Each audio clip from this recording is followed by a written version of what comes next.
The super ultimate audio-visual experience presents the 2023 Oscars recap.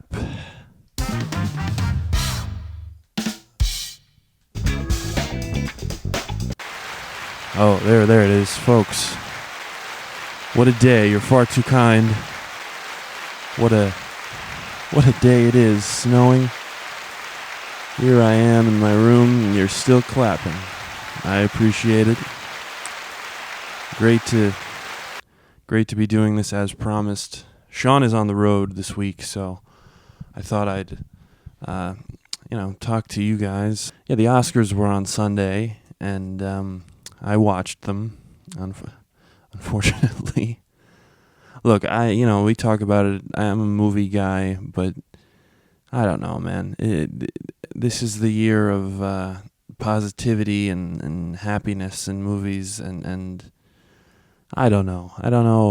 I mean, here, why don't we just begin? The winner this year, Best Picture, Everything, Everywhere, All at Once. I think the movie won 8 Oscars or 7. It was a good year for that movie, but honestly, I wasn't too big on it. I was happy for Ki-Hugh Kwan, I think is how you say his name, who's a winner of Best Supporting Actor. He's Short Round from Indiana Jones. That was cool to see. He gave a nice speech. Brendan Fraser won for The Whale. I'm a fan of Brendan Fraser, but honestly, that guy kind of makes me uncomfortable whenever he speaks. He seems a little bummed out, sad guy. Everyone treats him kind of like the character he played in the movie. They're like, "Well, you overcame so much. Congratulations." But you really didn't miss much if you didn't see it. The Oscars. Michelle Yeoh won for Everything Everywhere too. Nice speech. She's been in a lot of movies. It was kind of nice to see her win. Jamie Lee Curtis won for that movie too. I don't know why. I thought that was, overall just a very overrated movie. If you want to watch a movie that tells you how to feel, that shouts its virtues at you, that is one. Honestly, it had some good scenes, some fine moments, but I really wasn't the biggest on that movie, and the more I think about it, the less I like it. My favorite movie of the year that I thought should have won Best Picture, Top Gun Maverick. That's right.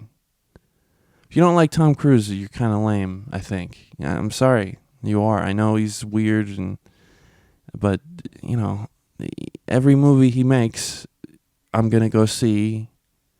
I know he's Xenu-loving Scientologist worshiper, but I'll have 2 for Top Gun Maverick, because that movie was awesome. So good. Such a fun movie to see in theaters over the summer. Made the most money of all these movies. Some of these movies might have only been possible because of how much money Top Gun Maverick made. It was a big hit. I kind of wanted it to win something. I think it might have won for like sound or something, I think, at some point. Yeah. I think it did win for sound. But yeah, to me, that one just kind of blew the rest of them out of the water. I saw The Fabelmans. That movie was nice, but how do you compete with Maverick, I don't know.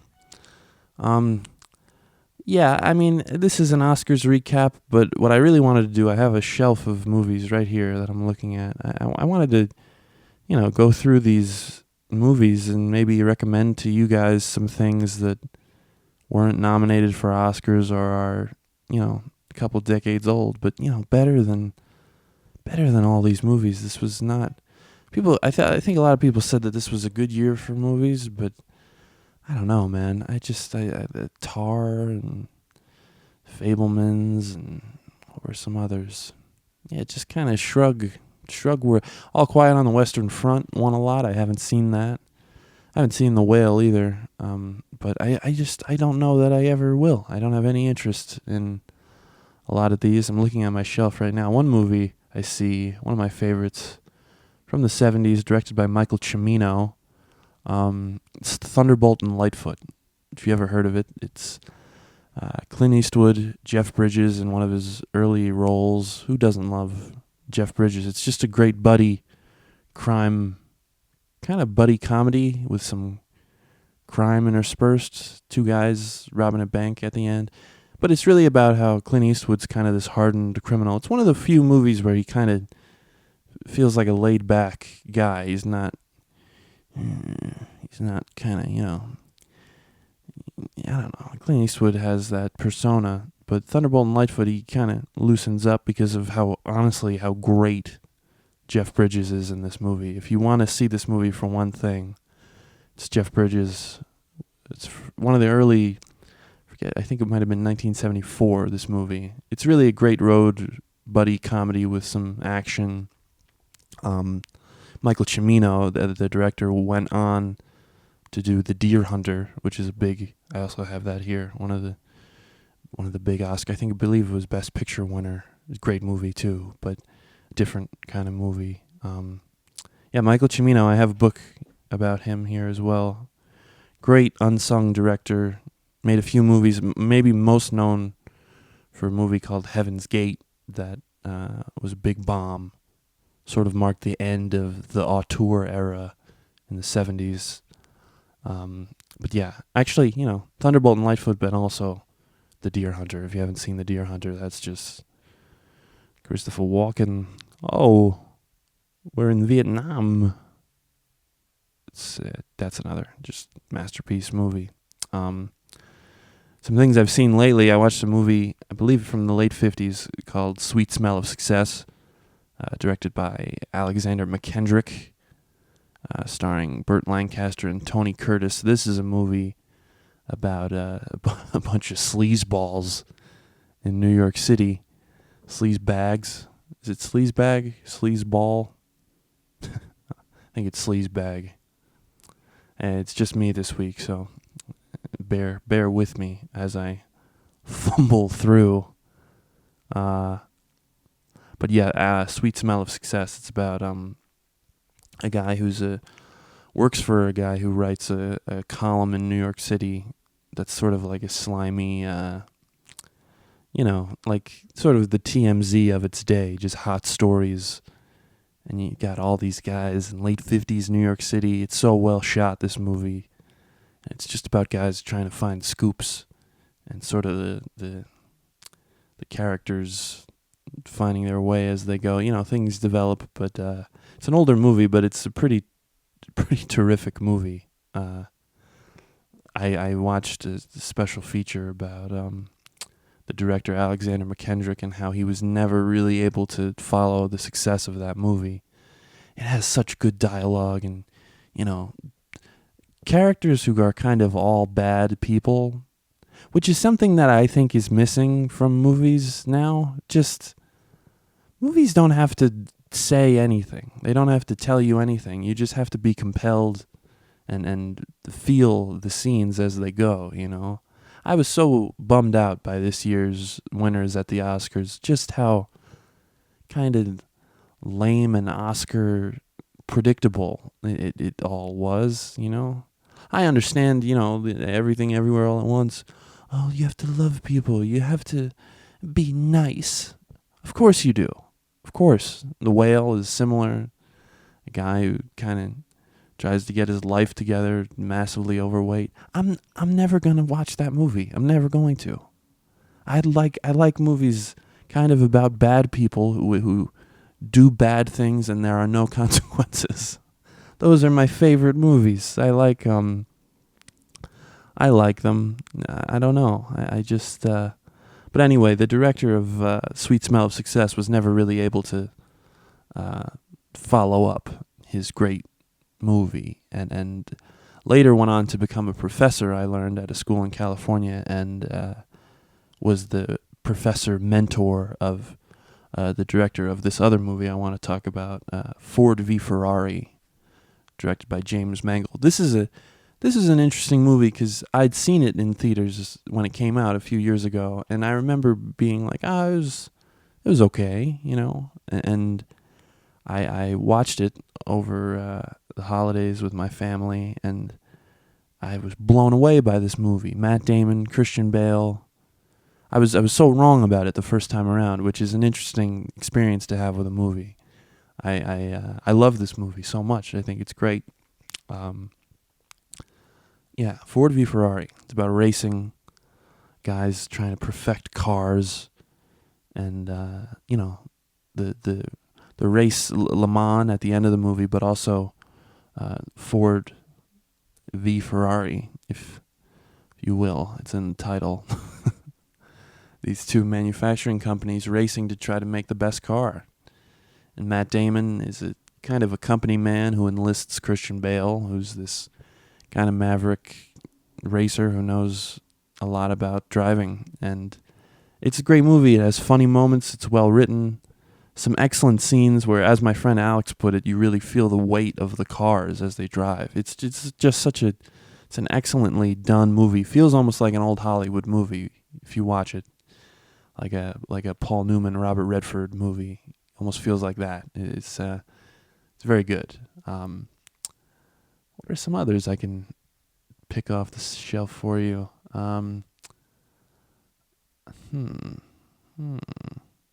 Oh, I mean, speaking of Robert Redford, we could go down the line. Robert Redford's directorial debut, I mean, he's most known for being, the lead actor, 60s, 70s star, But his first movie that he directed is a movie called Ordinary People. That's sort of a muted drama, but an amazing movie. Donald Sutherland is the father. Mary Tyler Moore, in a very rare, she was kind of a sitcom star who was, TV-friendly, funny, happy person, but in this movie plays kind of a monstrous mother of a depressed kid in high school, played by Timothy Hutton. It was one of his early movies. He was kind of an 80s actor. But just a terrific movie. If you watch it, it's a pretty straight up drama. But if you're willing to, sit with some intense subjects and feelings, it's a masterfully made movie. Everything about it is perfect. And you read about it, it's directed by Robert Redford. You see him on the set. He wears these, movie star outfits, but he's making this movie. It was based on a book, I believe. Was another Best Picture winner at the Oscars.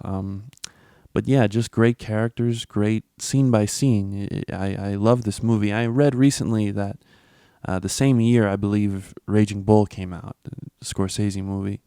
Steven Spielberg, what am I saying? Robert De Niro and Martin Scorsese. And a lot of people think Scorsese should have won for directing for that movie. And yeah, it's another terrific movie, but a lot of the people who say that I don't think have seen Ordinary People, just how great that movie is. Forget what year it came out, but just a great, great movie. This is very information-based, this podcast. I trying to be funny about these movies, but I just, I like them. And I want people to see them. What could I tell you? What could I tell you about some other films? I haven't kept up with The Last of Us. I'm sorry I haven't. I just... Pedro Pascal is the new it guy. I keep seeing stuff with him, and I don't really care. He's like catering to all these kids who are like, oh, my favorite. I don't want to watch the show. I played the game. I know everyone who likes the show knows how it's going to end. Are we really going to do that with stuff now? Just everything is regurgitated. It's all the same over and over. I'm trying to talk about movies here that I think are kind of different and truly great. This year for movies, a lot of people are hyping it up. Oh, it was a great year. Look at all these films. I'm trying to think of some movies that maybe weren't nominated for... I thought Nope was good. Nope, Jordan Peele's new movie. That might be his best movie. I really dug that one. Nope was good.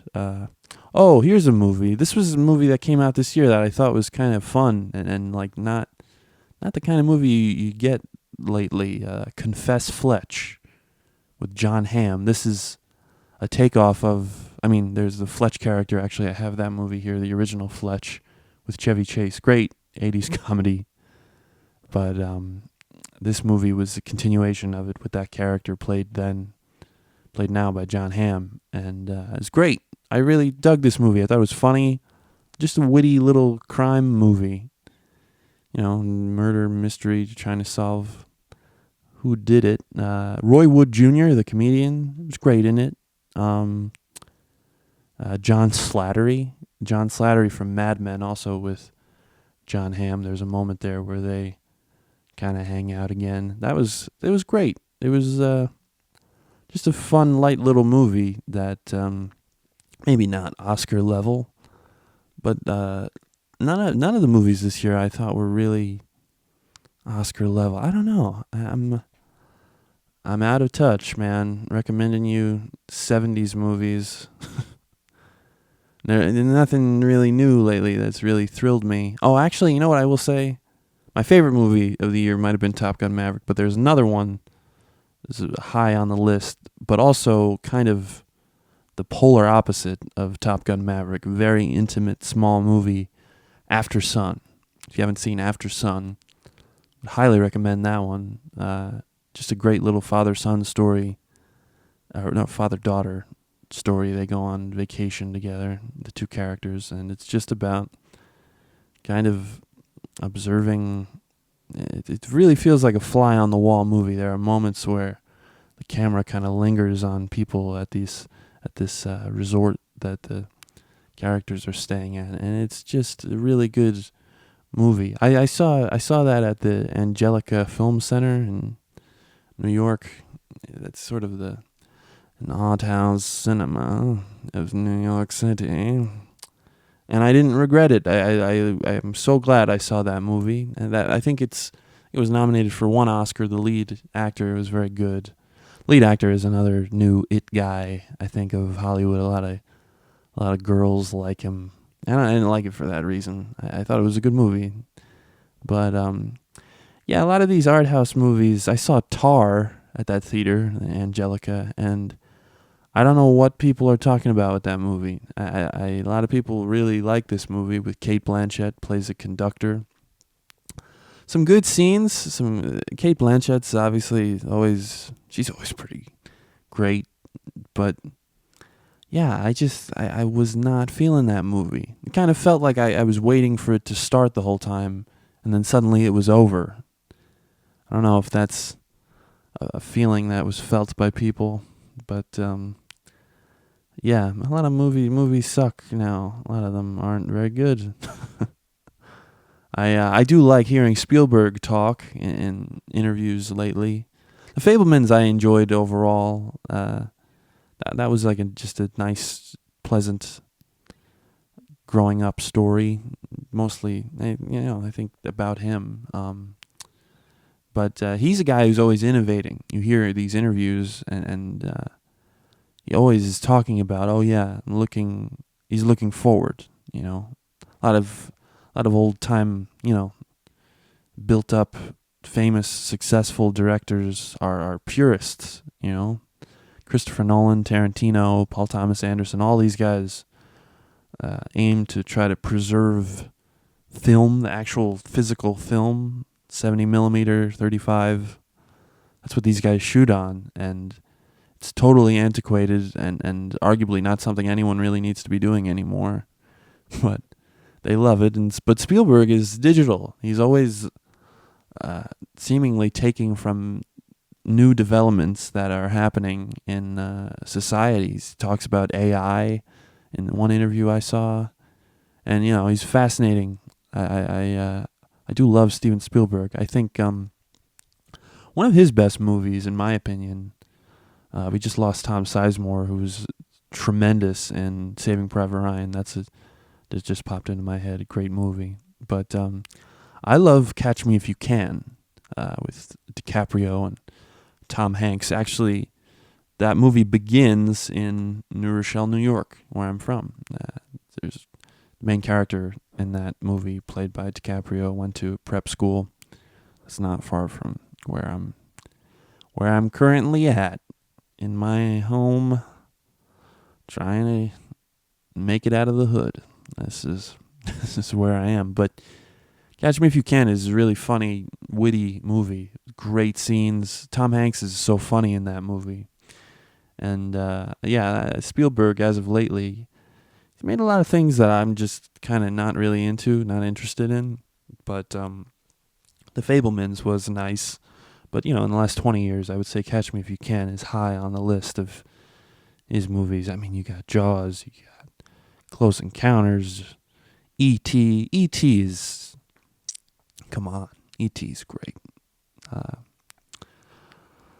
Anyway, what is there to say? Is there anything else? I might have mentioned it. I mentioned it in jokes. I think in one joke I talk about it. I like Burt Reynolds. I'm always kind of watching Burt Reynolds movies. I'm so out of the loop. I should be more like Spielberg and just taking from what's current and what's being developed as we speak. But nope. That's what maybe these old filmmakers, they're like, nah, everything was better in the 70s. They might be right. Burt Reynolds movies are not, they're not, high bar art entertainment, but they're Burt Reynolds movies. They're so fun. Every actor in them is always kind of funny, and I mean, there are outliers. Deliverance and Boogie Nights, they're acclaimed, excellent movies, but a Burt Reynolds movie is like a Cannonball Run, or Smokey and the Bandit, Hooper is a movie people don't talk about so much compared to like Smokey and the Bandit, Cannonball Run. People know these movies. Hooper is an excellent movie about a stuntman played by Burt Reynolds, and has more of a plot to me than Smokey and the Bandit and Cannonball Run especially. That was the movie I was gonna mention. That's a nuts movie. That's kind of when Burt Reynolds was hot, had a big career. These movies that they'd make would make tons of money. And the Cannonball Run, you watch it, and it's just a bunch of dudes in the 70s driving fast and drinking a lot. Dean Martin is in the movie, and I'm pretty sure he's drunk in it. All these guys are just bopping around, and it's a vaguely coherent movie, but really just a fun time. A lot of these Burt Reynolds movies they're fun. Semi-Tough. Semi-Tough? If you ever see that movie, Burt Reynolds, Chris Christopherson, that's another just fun. It's a football movie like The Longest Yard, but kind of like a love triangle movie, but it's good. All these movies are good. There aren't a lot of movies like them anymore. It's just, I enjoy them a lot. I think I mentioned it on the podcast. I have it here. This is Quentin Tarantino's new book, and in it he mentions Robert Forster, great actor who he cast in what is, in my opinion, my favorite, at least, Tarantino movie, Jackie Brown. This actor Robert Forster is terrific in that movie. Just has just a strong presence on screen. He's like a powerful dude. Something about him. In scenes with him, Pam Grier, Samuel L. Jackson, everyone in that movie knocks it out of the park.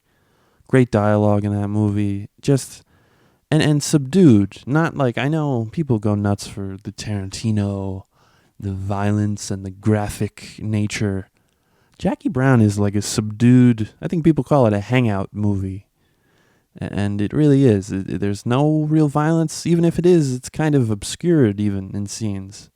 Anyway, I love that movie. And in it, in the book, Cinema Speculation, it was worth reading. Cool book. But Tarantino talks about why he cast that actor and mentions a movie called Alligator.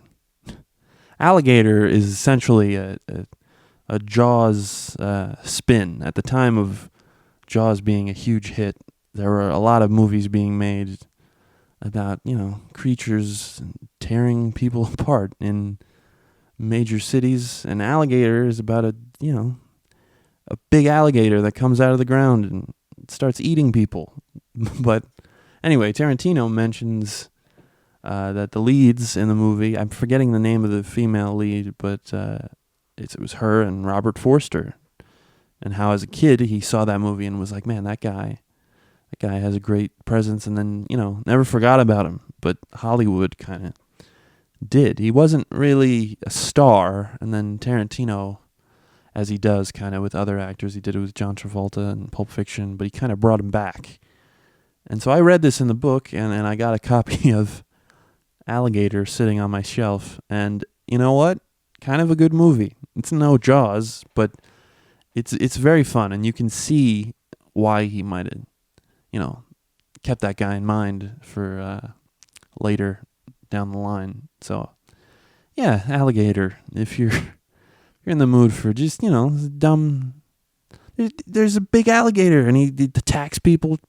There's a scene in Alligator that you will love. I believe it's on YouTube if you just want to watch the scene. But watch the movie. It's fun. There's kids. It looks like a birthday party, and some kids are kind of wandering out of their house into the backyard where there's a pool, and the kids are pushing another kid off the diving board, almost like they're making him walk the plank. And unbeknownst to all of them, there's a huge alligator below them, and they push the kid in. And then, this is not like a new movie with like CGI blood, and like it feels kind of like a B movie. And so the kid falls in, and then they cut to the other kids. There's the shock on their face as just red is everywhere in the pool, and they start calling their mom. And this is, that kid got destroyed by the alligator, and it was kind of like, whoa, but it was good. I was very entertained by Alligator. So yeah, this is what you get with me.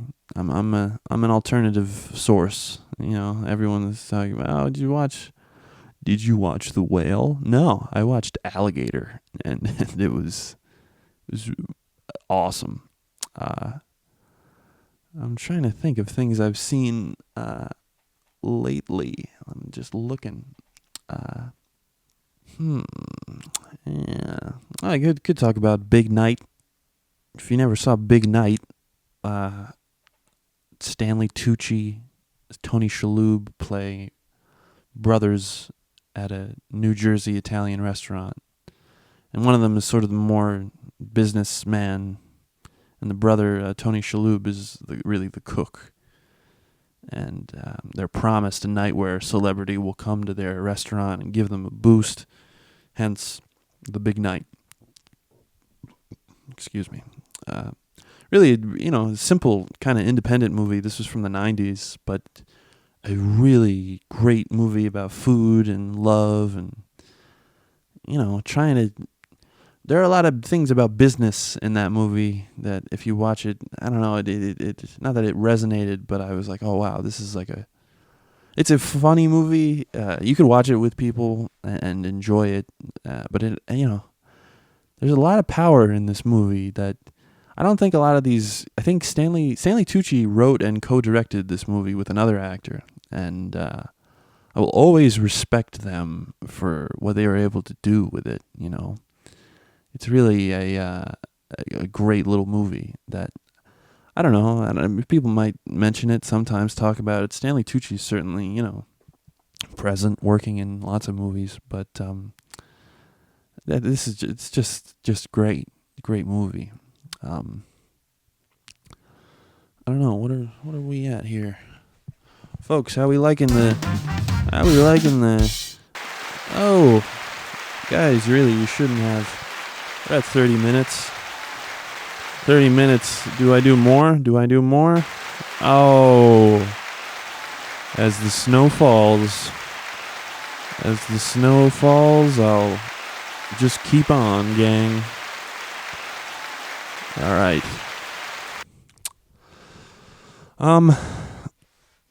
What could we talk about? I'm looking.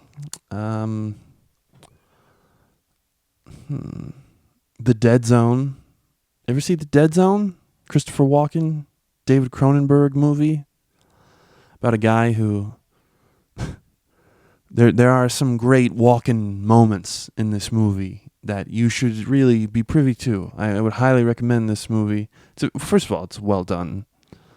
Almost turns into like a political thriller at the end, but it's a Stephen King book that they made into a film about a guy who gets into a car accident, wakes up years later, and then suddenly finds that he can, I think when he touches something or his senses are attuned such that he can predict events, or like someone's death or just different things that he has a keen, supernatural awareness of.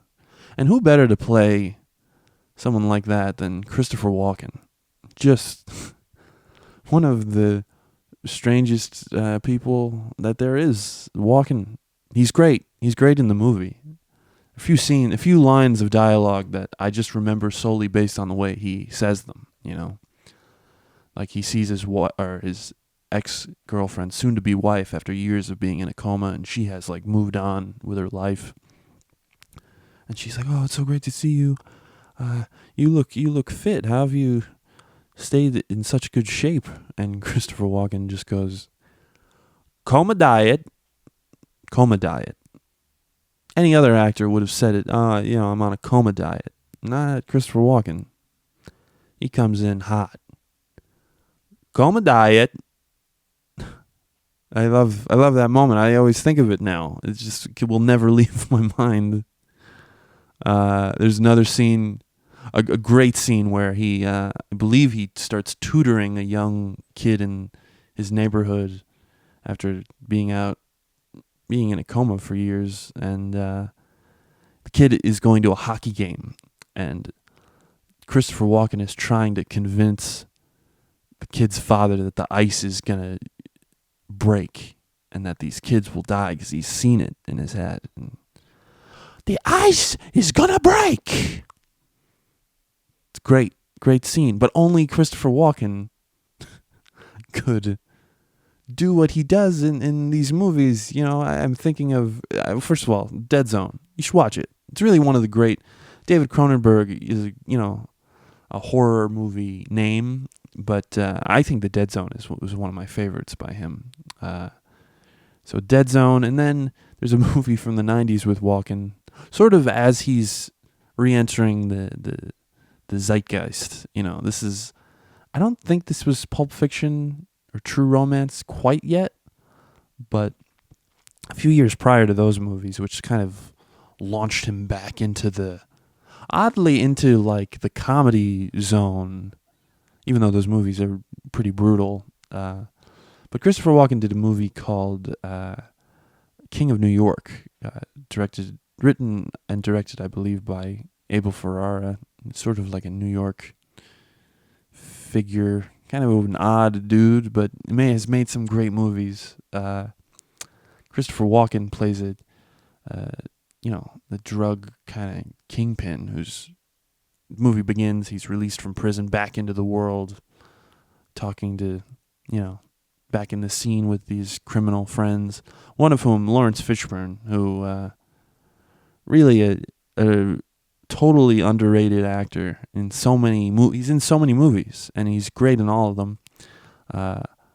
One thing I forgot to mention, Lawrence Fishburne is in What's Love Got to Do with It, the Tina Turner biopic, in which he and Angela Bassett, I think, should have won Oscars. That's like a biopic movie. But anyway, Angela Bassett was nominated this year for the new Black Panther, which I didn't see. I probably never will. But I bet you she deserved it more than Jamie Lee Curtis. Jamie Lee Curtis is, she's great. I think she should have won an Oscar for Freaky Friday, even. He was great in that. But I saw Everything Everywhere All in Everything Everywhere All in One. It really flies off the tongue. Really great. That title's not too long at all. But I saw that movie, and that is not an Oscar performance. She's in it. She's not even a supporting character. She's just like a few funny, just weird little scenes, and yet Oscar winner Jamie Lee Curtis, Angela Bassett. Angela Bassett acts the hell out of everything she's ever been in. I bet you. I don't know. I haven't seen some of these movies, so you really can't have an opinion at all. But I don't know. I think she should have won. Anyway, King of New York, Christopher Walken. A few scenes in that where he, like these criminals are talking about money. Christopher Walken, I love money. I love. He's so odd, that guy, but compelling. King of New York, a great kind of 90s indie crime movie. Abel Ferrara, I believe, then went on to do... I could talk about this. Yes, I'm going to talk about this. Bad Lieutenant, Harvey Keitel. Holy crap, what a great movie. I'm just looking at it. This is like Safdie's before the Safdie brothers, if you're nasty. Safdie brothers did Good Time, Uncut Gems, which I really think is one of the best movies of the last couple of years. But Bad Lieutenant is just about a fucked up crooked cop, and not just like a crooked cop, like paying off guys, being a crook. This guy's like doing hard drugs and weird. This is a really grimy movie that Harvey Keitel is. Harvey Keitel he's this tough guy actor, but then in the 90s, he starts doing movies where he's like openly weeping in like Reservoir Dogs, when he's like, towards the end, you're like, oh my God, this is insane. This guy is Harvey Keitel, another unbelievable actor, or truly, Bad Lieutenant, man. That's a movie's a trip. You should watch it. It's really like a journey through New York, that movie. It's so fucked up. There's one part where he's in a bar. It's about the movie doesn't stop. It's just about this guy, hour after hour, his day, There's a scene in a bar where one of the characters is like, yeah, these guys, they're going to kill you if you don't give them the money. That's what the movie's about. He made a bet, and you can't, almost, kind of like Uncut Gems, but not exactly. But they're like, they're gonna kill you if they don't get this money from you. And Harvey Keitel just goes, good. he's desperate. He's sweating in every scene. Yeah, that's another great movie. I have a DVD collection. Some people would, I almost said, I have a Blu-ray collection, but that's it. It's like, all right, buddy. We get it. We get it. Some of them are even 4K. No, I won't go too far. I'll stop right there. Yeah, I'm just going off the shelf here. I watched The Apartment. You ever see The Apartment? Billy Wilder. This is an older movie too. Jack Lemmon, Shirley MacLaine. Nice movie. I never saw it before, so I can't. This is sort of like a classic movie that people revere and is talked about often. It's directed by Billy Wilder, who is truly great. Billy Wilder did a movie with Kirk Douglas, the father of Michael Douglas, called Ace in the Hole, about an evil reporter. Sort of in the vein of Sweet Smell of Success, about just like a grimy douche who goes to a small town where there's a miner trapped in a mountain, and he essentially exploits this story, makes it an event in the town. People are praying for the miner who they kind of learn early on is doomed. He's gonna die, but this reporter Kirk Douglas, makes it a story, and then he dies, and everyone goes away, and it's just how it's a great sort of a moral, as dark and bad as the main character is. It's really a moral story. Sorry, I'm burping. I had some blackberry seltzer. But anyway, Ace in the Hole. I forget what year that is. That's another older movie. Kirk Douglas was such a good actor. A lot of people, he was in some big hits, classics. Paths of Glory, a great war movie. Stanley Kubrick. That might be and a lot of people talk about Stanley Kubrick's style. He's a director. He did The Shining. He did 2001. That people say he almost has a cold, kind of clinical feeling to his movies. That there isn't a lot of warmth. There isn't a lot of personality on the screen being presented. But you watch Paths of Glory, and that's a moral story that takes you on a journey and is very emotional. That's a terrific World War I movie, Paths of Glory, also with Kirk Douglas. I like Michael Douglas a lot too. Michael Douglas. Greed, for lack of a better word, is good. I like Michael Douglas. Yes. I like Michael Douglas. He's in a lot of good movies. Trying to think of some movies of his that I like. Wall Street. Wall Street is, that's talked about one. Oliver Stone. Kind of a classic, I guess. I don't love that movie. I don't know that Charlie Sheen was such a, I like the movies that he was in. I don't know if he was such a great actor. I think Martin Sheen is a good actor. Charlie Sheen's his best performance might be Ferris Bueller's Day Off. It really might be, His sister's sitting in the police drugs. It's so good. You wear too much eye makeup. My sister wears too much eye makeup. People think she's a whore. He was perfect for that role. A guy who, not unlike Charlie Sheen, but had the answers. Maybe all of those people have the answers. We people waiting to be talked to by the police. Maybe they're all just kind of cool Charlie Sheen guys who have hearts of gold. I do like Charlie Sheen. I yeah. You know what? I'll relent. Charlie Sheen was pretty awesome in the 80s. He made a lot of good flicks. And then later on, made arguably even better shit. You ever see that Good Morning America interview?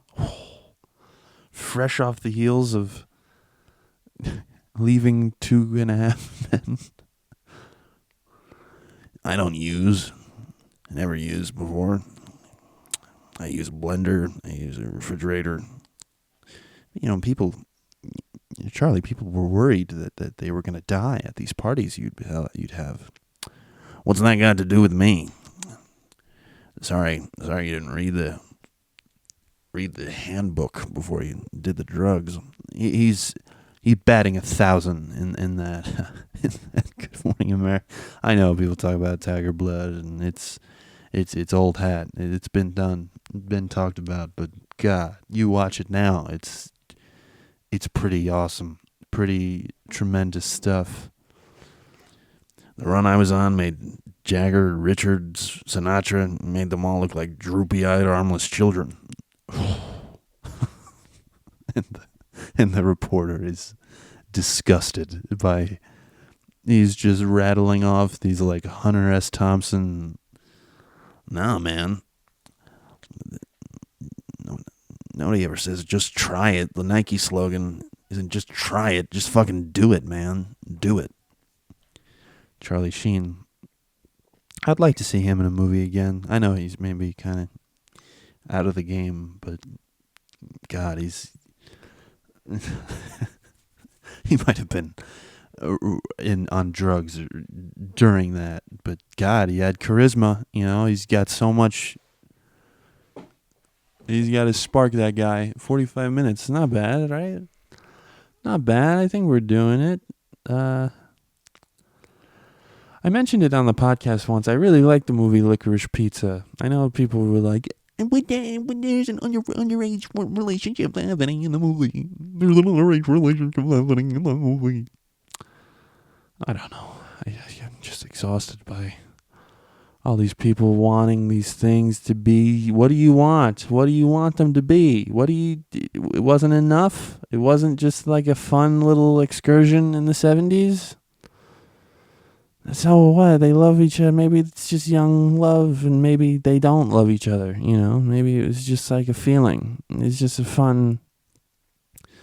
God, man, everything like even with the new Chris Rock special. What do you want? What do you want him to talk about? How do you want everyone to please you just the way you want to be pleased? Do you want it to be perfect? Is it all gonna be? It was good, but it wasn't perfect to what I wanted. And you could argue that with me, with all these new Oscar movies, Everything Everywhere, I wasn't so high on. I don't know, man. I don't know when people get so critical sometimes, I'm like, what do you want? But yet, I'm critical. I'm very critical. But, yeah, Everything Everywhere just ends with literally people... Be nice. Be nice. It's the only way is to be nice. And then the Oscar goes to them. I want a movie like, I have it up here actually, 5 Easy Pieces. You ever see that movie? Jack Nicholson, early 70s? That movie ends with the guy in the movie, Jack Nicholson, and his girlfriend, who you've seen the whole movie. He goes into a gas station, or lets his girlfriend go in the gas station while he waits in the car, and he just leaves. He leaves her there. That's the end of the movie. It's an unprompted, you're like, whoa. And it doesn't tell you how to feel about anything.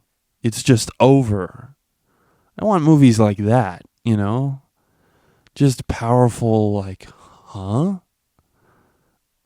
All these movies now, they just spoon feed you, like, all these Oscar movies, at least. My God, it's like, how do you want me to feel? They'll just tell me. They'll just tell me how to just be good and virtuous and everything. Even like people were treating Brendan Fraser like his character in The Whale when he was like on the red carpet. They're like, I'm so proud of you. What? It was a movie. I like Brendan Fraser. Who doesn't like Brendan Fraser? Come on. Brendan Fraser's great. He's funny and cool. Seems like a great person. I'm happy that he won. I was happy that he won over that Elvis movie. That was one thing I didn't mention on this. I'll mention it now. Elvis. What a piece of crap. That movie stunk. I know it's Baz Luhrmann, whoever that is. He did like Moulin Rouge and all these musical big production movies that I don't like. I don't like any of them. They're all like glitzy and they're not substantive to me. Elvis had a big style, of course. It's big. You want it to have kind of a bombastic quality, but man, I hated what they did with it. Doja Cat, Britney Spears. Just do the Elvis music. I think the Elvis music is good enough to do, right? All that Elvis music? No, we have to put in some pop shit from the 90s to make it current. And I know all the reviews are like, oh, it's like a hypnotic dream of a movie. Who cares? I thought the Elvis guy was not the worst. I didn't want him to win because he seems like a phony actor guy. He's like, I can't stop talking like Elvis. I can't stop doing the voice.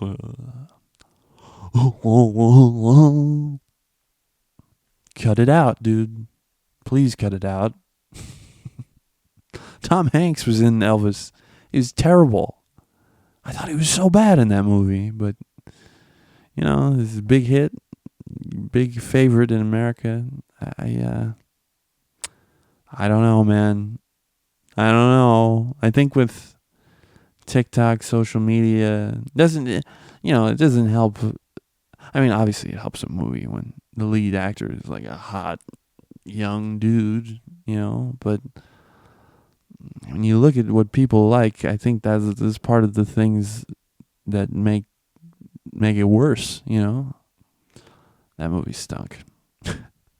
I don't know, man. I saw an interview with Baz Luhrmann. Doesn't seem like such a bad guy, Anybody, a takeaway, this is a big takeaway you could take from this.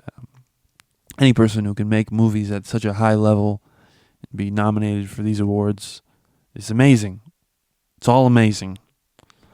But let me hate some movies. Let me not like a lot of them, because I didn't. Trying to think of Banshees of Inisherin. I enjoyed that.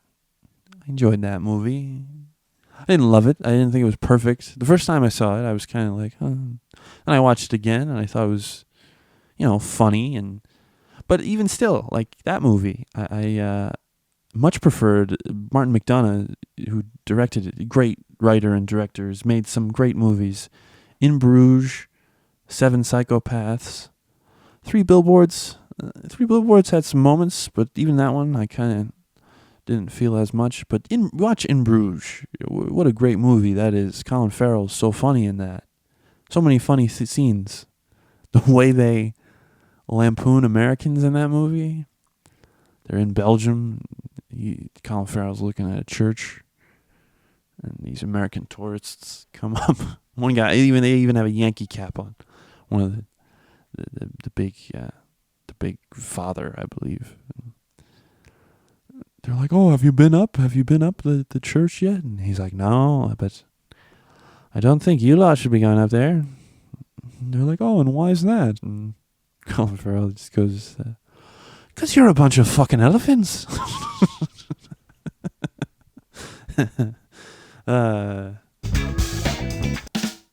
"'Cause you're a bunch of fucking elephants." Boom. Got him. I love that movie. That's also a movie that has some nice morality in it. Nicely written movie, but some real laugh out loud funny scenes. In Bruges. It's a good one. 7 Psychopaths, I think he did a couple years later. That's sort of a messy movie, but a good movie though. Funny, witty movie, great characters. Woody Harrelson is in that one. He's always good. Christopher Walken is in that movie too. Love Christopher Walken. Put the gun down. No.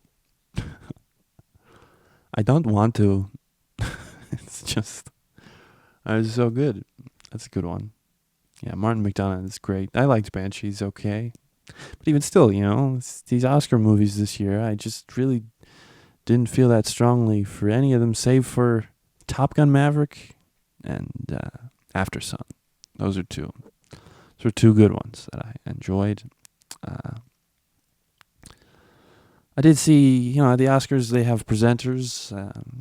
By the way, I didn't think Jimmy Kimmel did such a bad job. That was kind of alright, that he made some jokes about the slap, and it was fun. It felt alright. As in the sense of the show, I didn't hate watching it, Sometimes you watch those and you're like, man, whew. Like, did you watch the Golden Globes when, like, Gerard Carmichael hosted? Whew. That gets a whew from me. But Kimmel, he did it. It wasn't so bad. But anyway, they had the in memoriam section. They always leave people out of the in memoriam. They always leave them out every year. It's interesting. The way people are like, you left out all these notable people who died. I believe it was Paul Sorvino, Tony Sirico, Paulie Walnuts, Tom Sizemore, all these actors who died that they just, they didn't mention. I don't know why. That's kind of a bummer. But anyway, who presented the in memoriam performance was poor John Travolta. Oh my God. Started tearing up about Olivia Newton-John. I was like, John, don't make me weepy over here, John. Oh my God. He's like, people will always be hopelessly devoted to. I was like, oh, John, don't make me sad, John. John Travolta, what a good him on the Oscars or any award show. That's like must see TV. You never know what that guy's gonna do. He seems, I like him. Who doesn't like John Travolta? But kind of odd. Adele Dazeem, the wickedly talented Adele Dazeem. Yeah, I don't like Travolta. That's another here. I guess we could end. I'll end on this. How about that? I don't know if this was bad. This feels bad. It feels bad, but I hope you can take from this some films to watch, some things to consider. I hope some books. Michael Cimino, who I mentioned earlier. There's a book that's just called Cimino about him.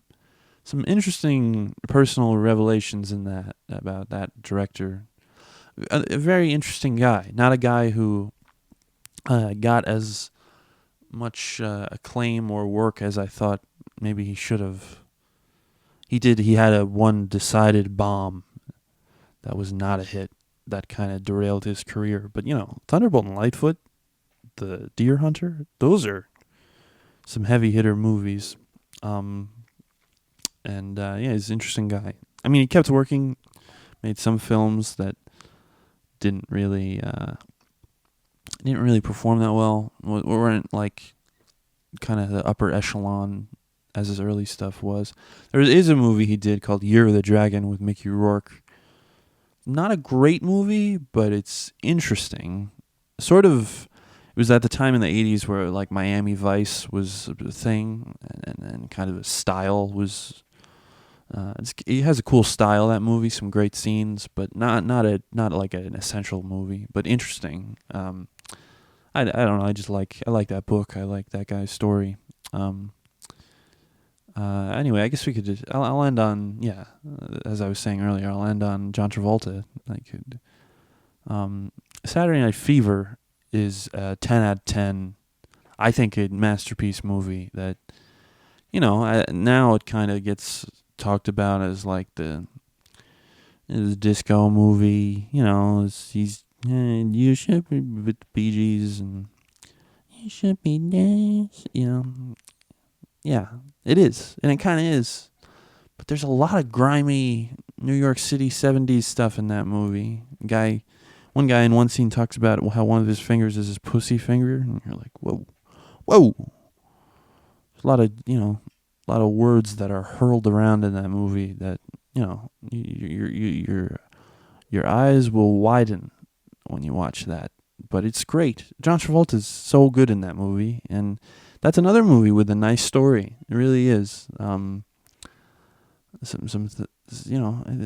a disco movie, but it's a nightlife movie. But it's really about a guy who's young and kind of doesn't know what he wants to do, but he's a great dancer and he loves dancing. Now, those are the kind of movie, like that movie almost could have been about anything, about any subject, whether it's dancing or sports. But Saturday Night Fever it's almost sort of like Rocky, almost. Like you watch it, it's kind of like about a guy, trying to excel at what he wants to do, but it happens to be disco dancing. Travolta maybe could have won an Oscar for that movie. I love that movie. Also, the music, I'm a big music guy. And that movie, the Bee Gees, the Bee Gees soundtrack of that movie is just tremendous. Tremendous stuff the 70s had, man. And now what do we got? We got The Whale. We got Everything Everywhere. We got, I don't know. Everything Everywhere. Here's what I'll say. I thought it was, I didn't hate it.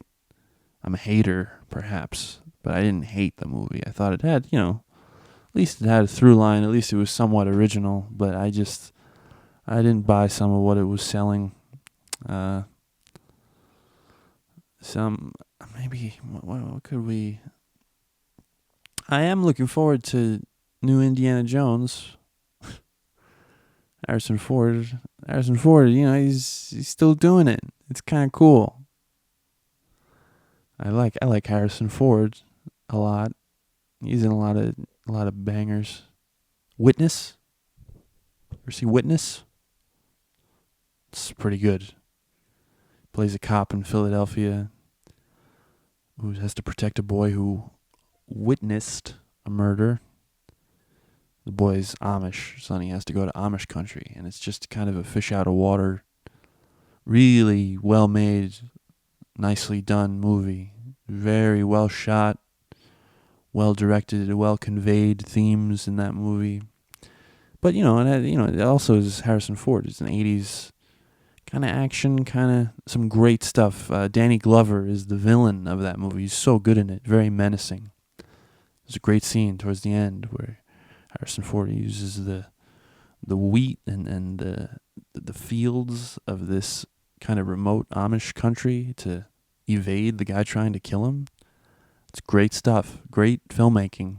It's the only movie Harrison Ford has ever been nominated for an Oscar for. Harrison Ford never won an Oscar. He was only nominated for Witness. And you watch it and you understand why. It's a very good one. Harrison Ford. Let's see. What are we at? We're at an hour or two? I think I've really filled the quota for you guys. You guys are probably like, oh shit, he really is like autistic. But, I thought I could, have some fun, give you guys a little thing to satisfy you while Shawnee is hitting the road for some comedy. I hope to do more comedy soon, myself.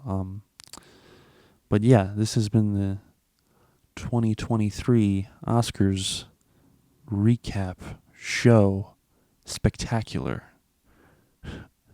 presented to you by the super ultimate audio-visual experience. I'm Christian. Thank you for listening. I hope this was somewhat enjoyable. I fucking hope so. Okay. Thank you. Bye-bye.